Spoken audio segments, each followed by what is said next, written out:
Feng Tianxing jatuh perlahan, dan jatuh perlahan di tengah sorak-sorai orang percaya. Bagaimana perang di pihakmu?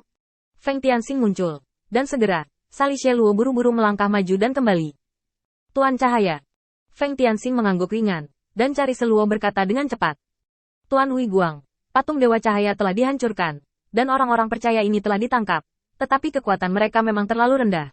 Mereka semua berada di level ksatria. Beberapa orang percaya yang kuat telah dikalahkan. Apa harus kita lakukan selanjutnya? Feng Tianxing berpikir sejenak. Sekarang Dewa Cahaya Apollo telah dikalahkan, tetapi kekuatan orang-orang percaya ini sangat rendah, dan jelas bahwa Apollo meremehkan musuh.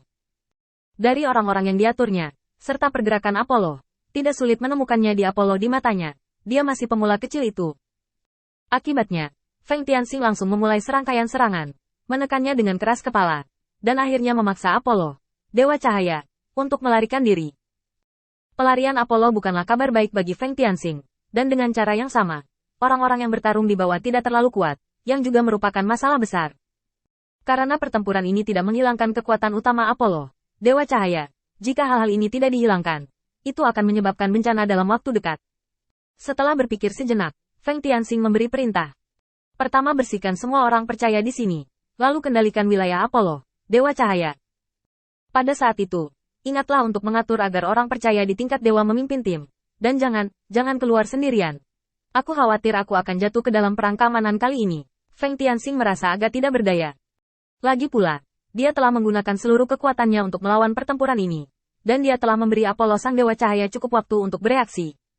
Siapa tahu dia sangat pengecut. Dia tidak melakukan apa-apa. Itu saja apa yang merusak keuntungan mereka sendiri. Tapi tidak apa-apa. Ini bukan perang keamanan di antara manusia. Dan tidak mungkin untuk mengatakan siapa lawan mereka.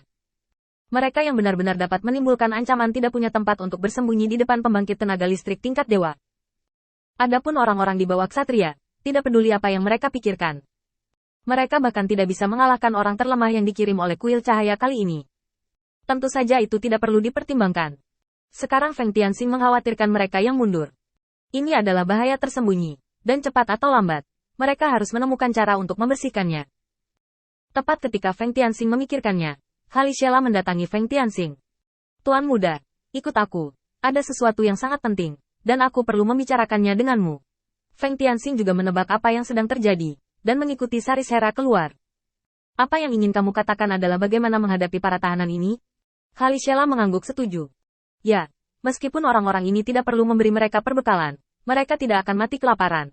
Tetapi sangat tidak baik meninggalkan mereka di sini, atau membiarkan mereka pergi. Mereka dapat berkumpul kembali kapan saja dan menjadi ancaman baru, bahkan jika mereka dibawa kembali ke alam abadi. Jika pertempuran saat ini berlanjut, cepat atau lambat mereka akan menjadi ancaman. Meskipun alam abadi dapat menampung banyak orang sekarang, bagaimanapun juga itu adalah base camp kita.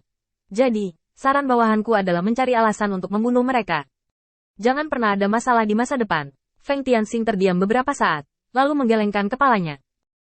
Untuk saat ini tidak diperlukan, terlalu mahal untuk melakukannya. Sangat sulit untuk melihat bagaimana orang-orang ini ditempatkan, dan membunuh mereka adalah masalah permanen. Tetapi dengan cara ini, hubungan kita dengan orang lain sangat kontras. Kemanapun kita pergi, apa yang harus kita hadapi seseorang menjadi lawan, yang sangat buruk bagi kita. Untuk saat ini, mereka akan ditutup dan ditahan, dan kita akan melihat perkembangan situasinya. Kali Sherwo berpikir sejenak sebelum mengatakannya. Apakah Lord Light khawatir tentang dampak negatif yang akan kita alami setelah membunuh orang-orang ini? Feng Tianxing mengangguk setuju. Ingat apa yang kukatakan padamu terakhir kali di kapal perang? Semua petarung itu lebih terkenal dari gurunya. Bahkan jika mereka memiliki kekompakan Temple of the Lord of Light, mereka harus diberi alasan untuk bertarung agar bisa membawa mereka semua untuk bertarung bersama. Ajaran kuil disebarkan ke seluruh dunia, dan ini adalah tujuan akhir dari pertempuran, bukan pembunuhan yang sia-sia.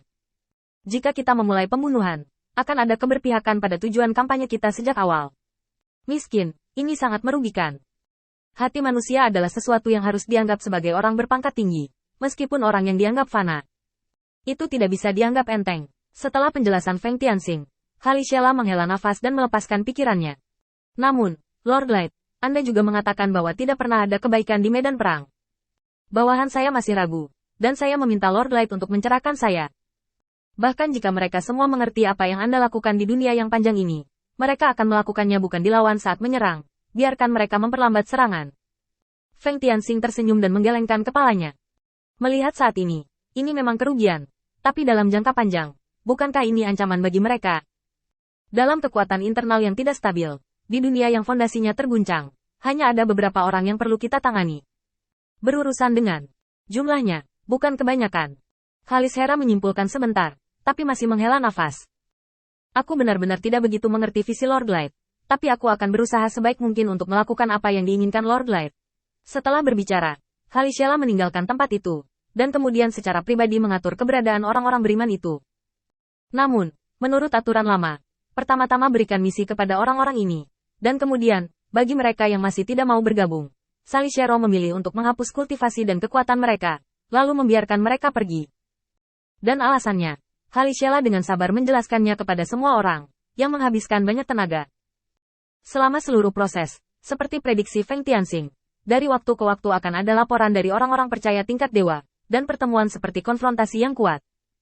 Selain hal-hal ini, Khalisera juga menetapkan aturan kuil penguasa cahaya di sini, dan mengatur tenaga yang cukup untuk memberikan tempat bagi orang-orang biasa dan orang-orang beriman itu untuk mencari keadilan.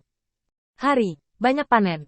Di antara mereka, banyak pan beriman dari Dewa Cahaya menjadi percaya di kuil penguasa cahaya, dan perubahan mereka juga menandakan bahwa setiap orang di seluruh dunia sedang berubah. Mereka tidak peduli dengan penaklukan ribuan tahun, atau siapa yang memegang kekuasaan. Satu-satunya hal yang dapat mereka lihat adalah ketika kuil penguasa cahaya memegang kendali, mereka memiliki keuntungan yang lebih nyata dan aturan yang lebih adil. Yang sangat penting bagi mereka. Proses mengatur suatu tempat selalu membosankan, dan ada kabar baik dari beberapa orang lainnya.